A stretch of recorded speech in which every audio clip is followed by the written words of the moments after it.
It is the Country Viewpoint here on Flow FM, and we're taking a look at International Missing Children's Day. And, well, back in 1973, two young girls went missing from the Adelaide Oval. This is a case that's been highly publicised. Virtually all Australians are very familiar with this case. And the two that went missing, Joanne Ratcliffe and Kirstie Gordan.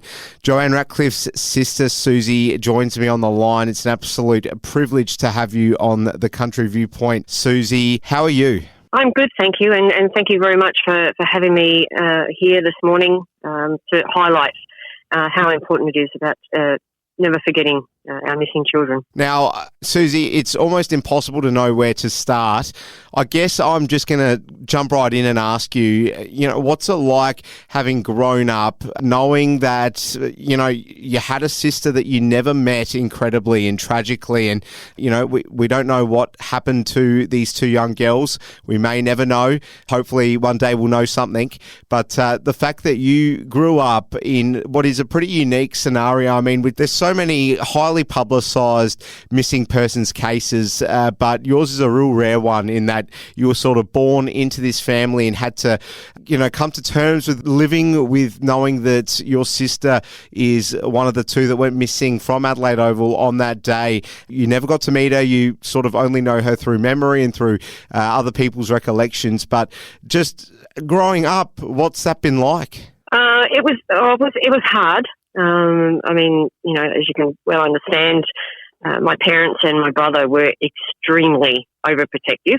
There's always that fear that it may happen again. And so it was a matter of I wasn't able to go and play with friends or go down to the park on my own unless, there was somebody there with me. It was quite emotional. I never understood why, I had this sister, but where was she, when I was younger? We had a photo on the mantelpiece of my brother and sister together, and I was only about 3 or 4 when I started questioning, who was that little girl with my brother and why wasn't she here? And Mum and Dad tried to explain to me that a bad man had taken her, and that's why, I had to be very careful about strangers. So they instilled in me stranger danger right from as a young child. And I used to go out and talk to my sister in her photo the night time after everybody had gone to bed, and sitting there in the lounge room talking to Joe, I could hear my mum and dad in their bedroom crying, and mum asking, why did it have to happen to us? Why can't we have answers? When is she coming home? And, hearing dad, trying to console her and try to give her, the answers she wanted. It was hard. And, over the years, we lost my dad in 1981 to cancer. After that, Mum and my brother pretty much stopped any publicity, because before my dad was the main instigator of the media. But after he passed away, Mum and my brother said, no, that's it. We've had enough of the media. We're not doing it anymore. And it wasn't until I was, in my 30s, and I had a child of my own that I realised, how important it was that, the media need to get back on board, the public need to get back on board for any hope of ever finding answers and being able to locate the girls. Well, you've certainly gone on and done your bit as far as preserving your sister's memory goes. You've been very active in this space, and obviously you've gone on to create the foundation Leave a Light On, which was created as a tribute to the two girls who went missing, your sister being one of them, obviously, back in 1973. We'll come back to that later. But I just want to ask you, whether there's been a lot of media attention or not. Obviously, throughout the years, it's been a stop-start kind of thing through the media. We're certainly seeing a lot more of it now. You go on YouTube, you look at all the sort of crime sleuths in America who cover this. There's not a person in Australia, or certainly South Australia at least, that I don't know who has never heard of this case before. People always talk about it. People always have their theories. What's it been like from the inside, knowing that, so many people, I mean, you must be sick to death of hearing other people's theories. You obviously want concrete answers. We still don't have those. So what's it been like just being, sat amongst all these different conversations, people speculating as to what might have happened? Have you had any actual sort of dialogues with SAPOL? Have they ever sort of reached out to you on a personal note? We hear about the connections to this case the supposed connections anyway, between this case and the Beaumont case. There's a lot going on, and so what's it like sort of just being in the middle of all that? Well, in the general public, it's heartwarming to know, even, there's all these speculations and there's all these rumours and stuff like that. It's disappointing that there's so much speculation, but on a positive note, it's rewarding to know that the girls are still being remembered and it's still there in the public eye. People are still talking about the girls, because while they're still talking about them, there's always hope that they'll talk to the right person who has information that can then contact Crime Stoppers. And that's what we hold on to, is that hope that conversation somewhere with someone reveals the information that we need to, locate the girls' remains and bring them home so we can bury them with the dignity, love and respect they deserve. We've spoken with police on numerous occasions, and, there's always been talk that the main suspect is one and the same as the person that kidnapped the Beaumont children. But, there's no concrete evidence. Unfortunately, back when, the Jane, Anna and Grant and Joe and Kirstie disappeared, there was no Facebook, there was no social media, there was no CCTV footage. So we were reliant on people as eyewitnesses. And although, there have been people come forward over the years, there just hasn't been enough concrete evidence to pinpoint one particular person as, the person who did it. And unfortunately, after, 50 years, the person who, kidnapped the two girls has probably passed on by now. But, there's still hope that they've spoken to someone and that person has information to come forward. And, my family long gave up on worrying about justice. Our main concern was just being able to locate the girls, because until that happens, we can never properly grieve. We're stuck in limbo. It's like Groundhog Day. It's just the same thing every day, and you just hope that one person will find it within themselves to come forward and give us those answers we so desperately need. That is entirely understandable, the fact that you feel that way. I just want to speak about the documentary you appeared in, Under Investigation. It felt to me, watching that you were fairly compelled by what was put forward by that panel on that documentary. So, Suzie, like we've said, there's been a million different theories put forward. No one really has any answers, but in this particular documentary, it didn't air that long ago. It did seem that you really sort of bought into what was being said, which was basically that, it was down to two main suspects. So do you care to sort of comment on that at all? Yeah, well, we've always had our suspicions about Stanley Hart from Adelaide. There's been a number of links and evidence put forward and information that's come out that makes him one of the prime suspects. Then, of course, there's Arthur Brown out of Queensland, who he resembles the photo fit as the main suspect as well, which both Hart and Brown look eerily similar. So there is certainly that possibility. But, we don't close our mind to the fact that it could be somebody else. If you only focus on one particular person, the other person that actually did it or could have done it slips past you. So, you've always got to have an open mind. Don't close it off to the fact that it could be, somebody else. Suzie, tell me about Joanne. Oh, where do I start?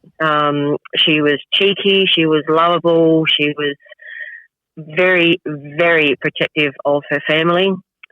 She loved her family. Her and my brother used to get up to all sorts of mischief, but they were like peas in a pod, even though there was, 18 months difference between their ages.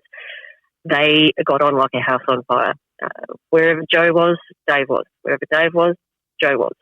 And that's why my brother Dave found it incredibly hard to deal with Joe's disappearance because, he blamed himself because they were always together. He blamed himself for not being there that day to protect her. But, Joe, she was around, she would tell him, it's not your fault, Dave. It's not your fault, bro. We just, what happened? And that's what she was like, she, given a responsibility, she stuck to it. And that's why when she was given the responsibility of taking Kirstie to the toilet, she stuck with that responsibility and she wasn't going to let Kirstie go on her own. We believe that over the years, Kirstie was the intended victim and Joanne, unfortunately, was collateral damage. But, so very, very proud of her for not giving up and protecting Kirstie as much as she could. It is just so profound and really does, leave just such a sort of footmark on anyone who isn't overly familiar with the case, and particularly those who are very familiar with it, such as myself.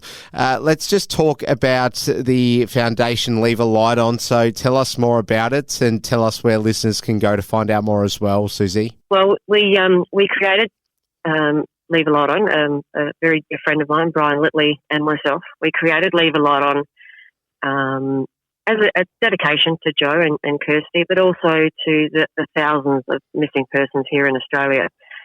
After speaking with other families prior to the creation of Leave a Light On, one thing was resoundingly clear with all of them is that the fear of people forgetting about their missing loved ones. And unfortunately, in Australia, there's over 2,600 long-term missing persons. With that number, a lot of people could maybe name half a dozen, and they're well-known cases.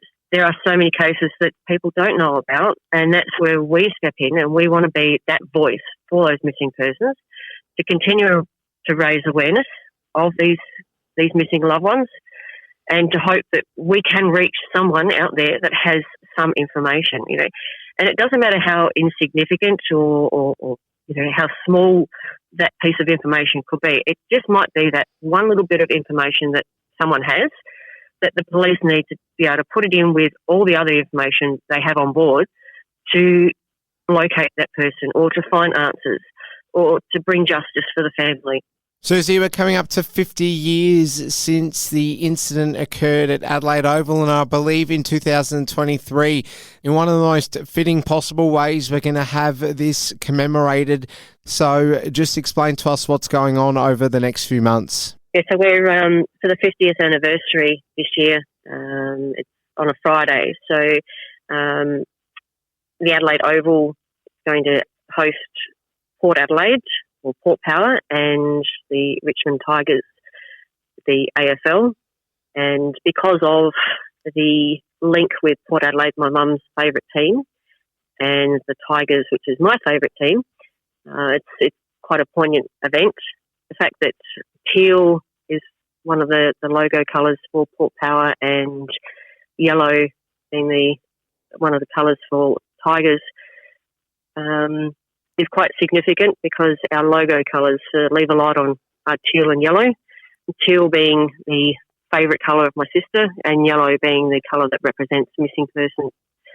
So we're hoping for quite a big day and a big memorial for that. Time's getting the better of us, Suzie. So it's a good segue, though, because I did want to ask you this final question, and I want to sort of find the most sensitive way that I can put it. But, you do speak there about all the thousands of cases that are ongoing, and I guess the tragedy about so many of them is that virtually no one knows about a lot of them. Whereas, you've got your particular case and, it's one of the 0.001% of high-profile missing persons cases, both here in Australia and around the world, that, everyone knows about. Whereas you've got all these other ones, as you speak of there, that people don't know a lot about at all.